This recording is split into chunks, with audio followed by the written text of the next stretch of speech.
Yesus, kemuliaan hanya bagi-Mu, karena kami tahu dan percaya segala sesuatu yang baik datangnya dari Tuhan, oleh Tuhan, dan untuk Tuhan.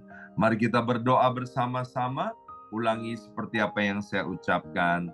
Bapa kami yang ada di dalam surga, dikuduskanlah nama-Mu, datanglah kerajaan-Mu, jadilah kehendak-Mu di bumi ini seperti di dalam surga.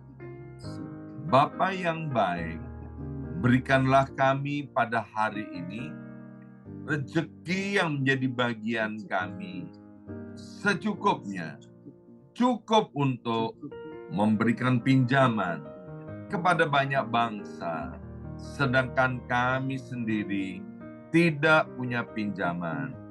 Cukup untuk menjadi saksi Tuhan, mulai dari Yerusalem, Yudea, Samaria, sampai ke ujung-ujung bumi.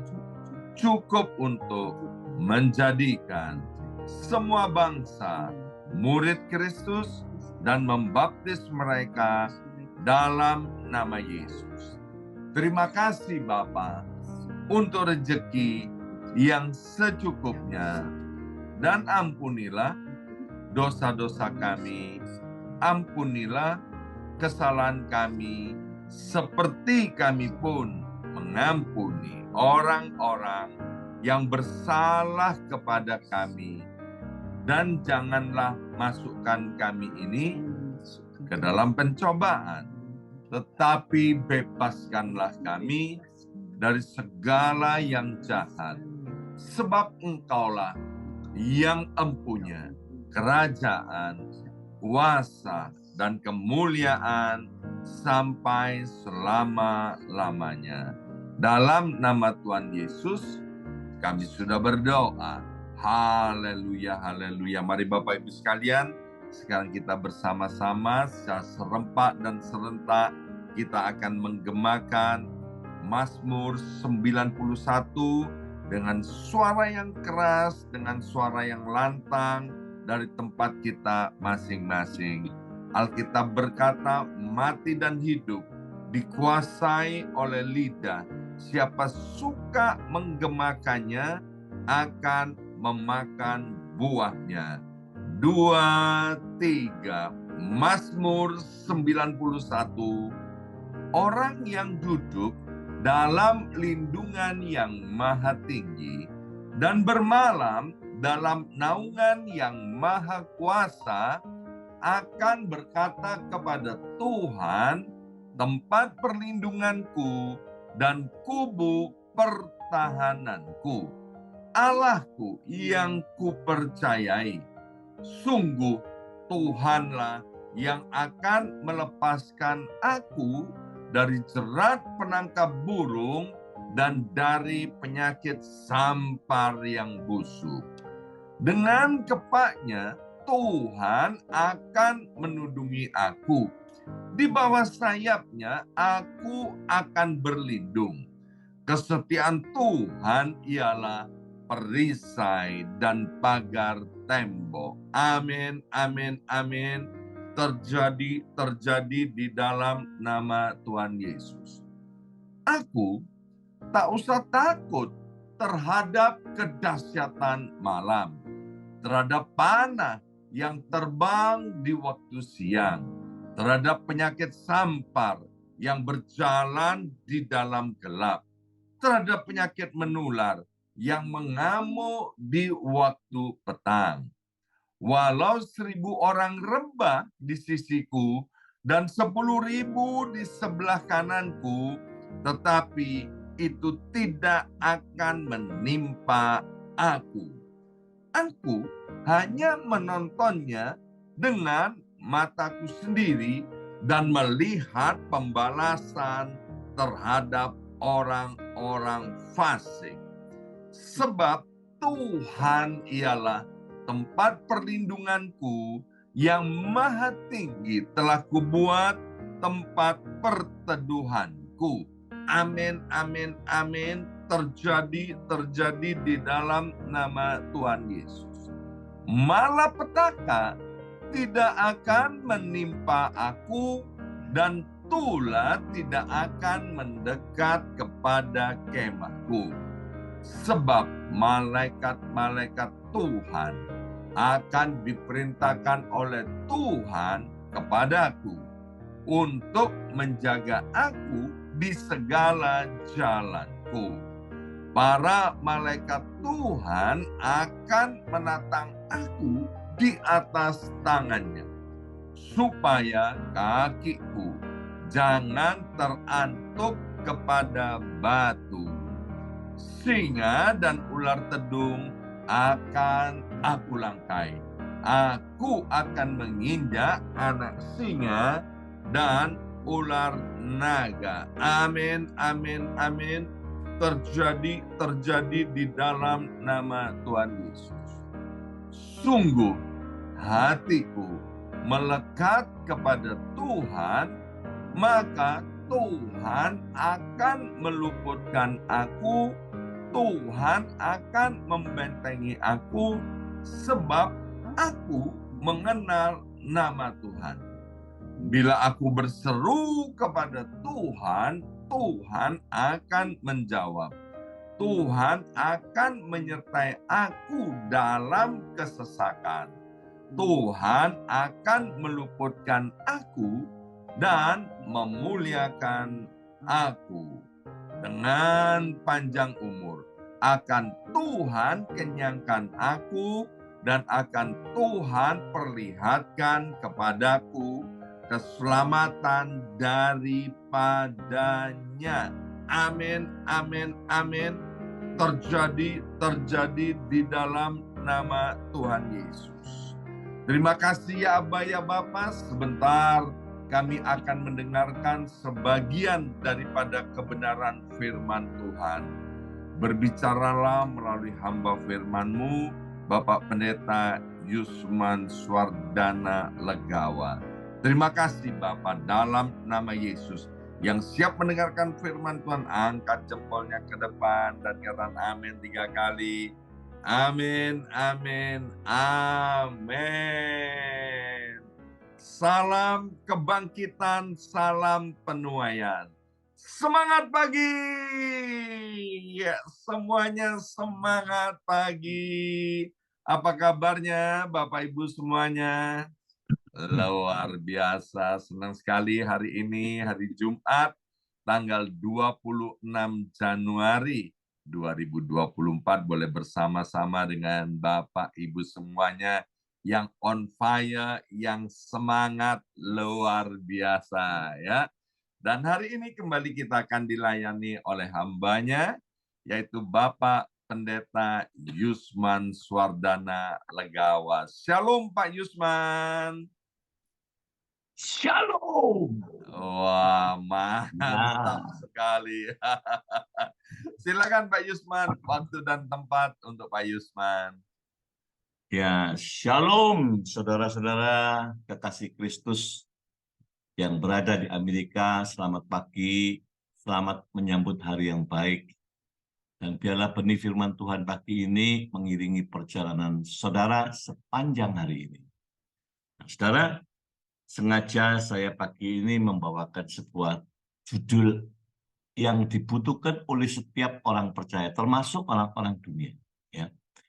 Silakan ditampilkan slide saya. Ini bicara tentang optimis. Ya. Optimis dari berbagai sisi kehidupan. Nah, ini luar biasa. Kalau saudara melihat kata optimis, maka lawan dari optimis itu adalah pesimis. Optimis isinya adalah penuh pengharapan. Optimis itu gambarannya sukses, berhasil. Pikiran-pikiran positif, pikiran baik, masa depan yang cerah. Segalanya baik, berani menghadapi tantangan, mantap hidupnya, percaya diri. Itu semua gambaran-gambaran optimis. Ya. Sedangkan pesimis, Anda bayangkan, hopeless, tak punya pengharapan. Pesimis itu negatif, pikirannya buruk, gagal, nggak mungkin, nggak bisa, masa depan nggak jelas, khawatir, takut, cemas, dan lain-lain. Nah, jadi ini sangat berlawanan. Nah, kita mau belajar mencari tahu sebetulnya ada apa dengan optimis ini dan bagaimana sikap orang percaya Yesus tentang optimis ini. Next slide. Saudara, saya akan memulai dengan dua kata penting ini ya. Ada kata movement, dan monumen. Ya. Orang seringkali justru terjebak oleh monumen. Ya. Orang terjebak, orang stuck, orang berhenti karena monumen. Ya. Monumen ini ada dua dalam pikiran saya, monumen yang sukses, berhasil, baik. Ada monumen yang berantakan. Ya.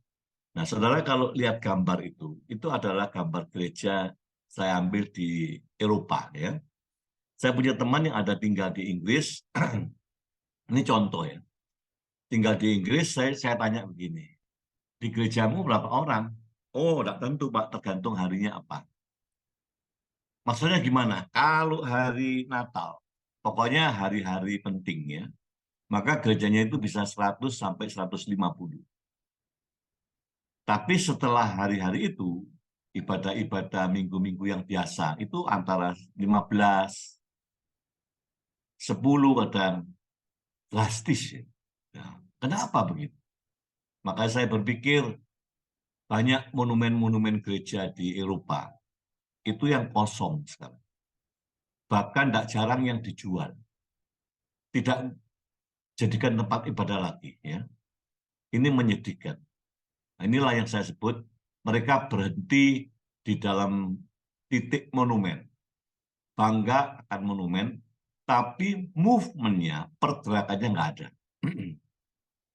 Sebab itulah banyak mereka menjadi apa ya? Menjadi bangunan-bangunan tua akhirnya. Kebanggaan artistik ya. Tapi yang sudah tidak ada pergerakan di situ. Nah, mereka ini terjebak apa yang disebut religiusitas. Saya suka kata ini ya, religiusitas. Yang lawannya spiritualitas. Religiusitas itu bicara tentang ritual-ritual hari-hari penting yang harus ditaati, harus dilakukan ya. Natal, ya. Nanti Jumat Agung, Paskah, pencurahan Roh Kudus, itu terus dilakukan dengan disiplin. Orang menyebut itu bicara religion. Orang menyebut itulah gambaran agamawi. Ya. Padahal Kristus ingin kita itu spiritualitas. Ya. Manusia rohani kita tumbuh, dewasa, dan matang. Ya, ini berlawanan. Karena itu kalau kita bicara spiritualitas, kita sebenarnya butuh movement ya, pergerakan. Harusnya kalau ada monumen yang sudah berdiri kuat, maka dia harus termotivasi untuk bergerak terus, ada movement supaya lahir juga monumen-monumen lain ya. Nah, ini gambaran tentang movement and monument. Mari kita lihat, oleh sebab itulah next slide, hambanya Rasul Paulus itu sadar ya bahwa dia ngerti harus menghadap kemana. Oleh sebab itu dikatakan, aku melupakan apa yang telah di belakangku dan mengarahkan diri kepada apa yang di hadapan. Nah, ini bicara namanya fokus ke depan. Tidak mungkin orang dapat fokus ke depan kalau dia stuck terus mikir yang di belakang. Ya, nah di belakang ini yang saudara harus berhati-hati. Ini ada perbedaan. Kalau pribadi manusia, kita tidak ngomong gereja fisik ya, tapi manusia. Perbedaan manusia yang movement dengan manusia yang monumen. Kita akan sebentar bicara itu. Monumen ini seringkali membuat orang berhenti, merasa puas diri, bisa berakhir kesombongan, ya, dan macam-macam ya. Ini digambarkan sebagai manusia masa lalu. Kalau masa lalunya sukses besar, dia selalu keluar dari perkataannya dulu aku, dulu saya gitu ya. Nah, padahal mereka ini butuh pergerakan terus ke depan, terus untuk membangun monumen-monumen yang baru. Nah, bukan terus berhenti. Kalau saya bicara dulu orang asuransi, memang ada masa-masa jaya. Nah, kalau saya itu orang monumen, saya akan selalu mikirnya dulu aku begini, dulu gini, dulu begini. Nah, itu tidak bisa maju ya. Karena apa? Kita berdiri hari ini ke depan. Nah, inilah antara movement dan monumen ya. Next slide. Saya sengaja memberi contoh di mana saya tempat ibadah di Malang ya. Itu ada monumen, tapi kita harus punya kehati-hatian tentang movementnya apa. Ya. Monumen sekarang dalam rangka membangun 10 gedung, ya 10 tingkat gedung, ya belum selesai. Nah, gedung gereja Betani Yestoya Malang, ya di Telaga Bodas itu merupakan gambaran itu loh monumen. Ya. Tapi saya juga bincang-bincang saya ngomong hati-hati ya. Monumen jadi tidak boleh stuck berhenti di monumen, bangga dengan monumen. Ya, kalau itu salah kita. Ya, harus ada movement. Kenapa? Alasan saya apa? Saya bicara gini, ada 3 tugas gereja. Ya, gereja itu harus ini satu melakukan yang disebut kata koinonia, persekutuan. Dan ini sudah biasanya setiap gereja banyak ya. Di gereja kami banyak ini acara-acara itu. Kedua, diakonia. Saya amati diakonia juga jalan terus ya. Sibuk diakonia. Saya pikir bagus, berarti 2 hal dilakukan. Tapi yang ketiga, marturia. Ini tidak banyak gereja lakukan marturia. Marturia adalah pelayanan misi. Pelayanan pemberitaan Injil. Nah, ini tidak banyak ya. Sebab diakonia dilakukan kalau pelayanan misi dilakukan ini biasanya gandengan. Ini bukan menjadi revenue center, bukan profit center, tapi ini cost center ya. Nah, sedangkan saya ngamati rekan-rekan kita yang ada di Malang ini lagi duit sibuk untuk membangun monumen, apakah ada pergerakan tugas gereja? Nah, ternyata saya bersyukur pergerakan diakonianya terus bergerak lancar. Sehingga saya pribadi pun berpikir, mungkin karena gereja walaupun sibuk untuk membangun butuh dana, tapi tidak pernah melupakan untuk diakonia terus. Ya. Dan Tuhan penuhi terus segala kebutuhan ini. Aduh, puji Tuhan ya. Lalu saya lihat movement lainnya apa?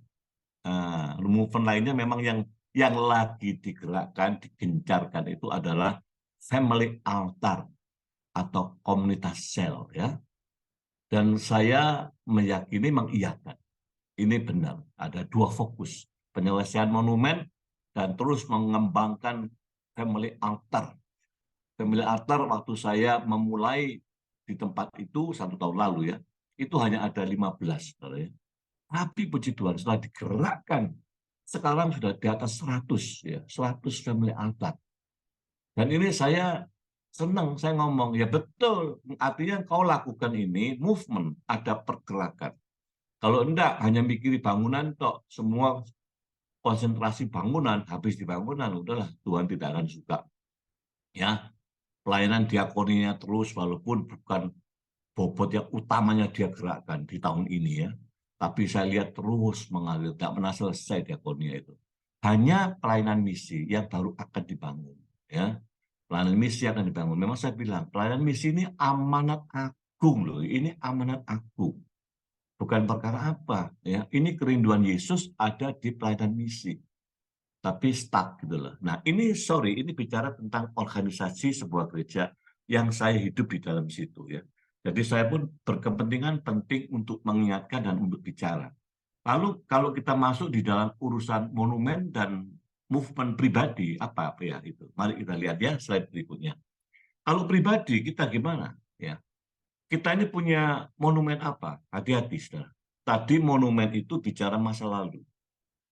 Bisa monumen kesuksesan, keberhasilan, bisa monumen kehancuran, berita buruk masa lalu.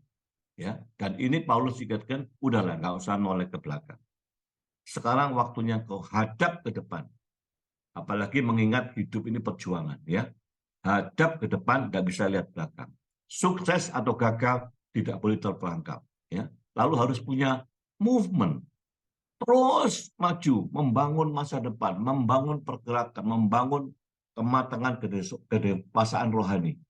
Firman Tuhan katakan ini untuk orang-orang percaya. Hendaklah engkau berakar di dalam Yesus. Berakar, nggak boleh biasa-biasa. Engkau harus dibangun di atas Dia. Ya, supaya apa? Hendaklah kau bertambah teguh di dalam iman. Inilah. Kita harus punya movement yang arahnya ke situ. Ini pribadi ya. Siapa mau bertumbuh, setiap pribadi harus punya pergerakan pribadi. Kalau enggak, hanya terngiang-ngiang, dulu aku sudah berhasil besar, aku punya aset, aku punya duit banyak, terngiang dulu, itu namanya jebakan. Ya, jebakan ini membahayakan, membuat orang tidak bisa bergerak, stuck. Nah, next slide ya. Monumen keberhasilan itu bisa menjadi perangkap, ya, menjadi Anda terkunci oleh masa lalu, termasuk monumen-monumen yang berantakan, masa lalu yang buruk, kegagalan, itu bisa perangkap sehingga engkau takut untuk lakukan apa-apa, menjadi pasif dan diam, ya. Nah, monumen pribadi yang lalu sudahlah, biarkan berlalu, ya. Sekarang movement. Saya diingatkan, ayo Yusman, keep on moving, terus berjuang, terus bergerak, terus masuk dalam pertempuran. Yang minggu lalu kita terus keep on struggling, ya. Ayo struggle terus, ya. Tidak bisa berhenti anak Tuhan itu. Ya, maka saya diingatkan, Paulus ngomong, udahlah Yusman, apa yang di belakang kau harus lupakan. Baik itu yang manis maupun yang tidak manis. Lupakan. Kau hari ini lihat ke depan. Benar, saudara, ya. Bicara optimis, orang optimis harus ada pergerakan. Nggak mungkin optimis tanpa pergerakan. Apa yang dioptimisi, gitu loh. Ya, jadi disebut, oh ini orang-orang yang optimis, pasti dia punya pergerakan, ada movement, ya. Sehingga oleh movement itu, gairah dia terus. Bicara optimis itu berkaitan dengan pikiran, berkaitan dengan sudut pandang hati seseorang, ya. Itu optimis. Nah, karena itu ini saya tutup dengan ayat firman Tuhan di dalam Filipi yang dikatakan, akhir kata saudara-saudara, ya, segala sesuatu yang baik, segala sesuatu yang mulia, yang adil, yang suci, yang kudus, yang manis, yang sedap didengar, yang dikatakan dianggap kebajikan, yang dianggap sesuatu yang baik, yang patut dipuji. Lalu ditutup dengan kalimat akhir, pikirkanlah semua itu. Nah, saudara, benar saya berpikir. Ayub berkata, apa yang kukhawatirkan, kutakutkan itu yang datang kepada aku. Lalu Amsal katakan, Yusman, seperti bagaimana hatimu berhitung, pikiranmu berhitung. Ya kau seperti itu. Gitu. Benar, ya. Orang optimis itu udah diajari di Filipi. Yang baik semua harus ada di pikiran. Ya, jadi kalau kau punya pergerakan, ini yang baik semua ada di dalam sini. Nah, itulah yang disebut optimis. Mari saudara, kita bangun hari ini, pagi hari ini. Apapun aktivitasmu, bangun. Engkau anak-anak Tuhan, punya pengharapan, harus optimis. Forget it, monumen masa lalu. Ya, baik yang sukses maupun kegagalan, jangan terbelenggu. Jangan terkunci. Maju ke depan.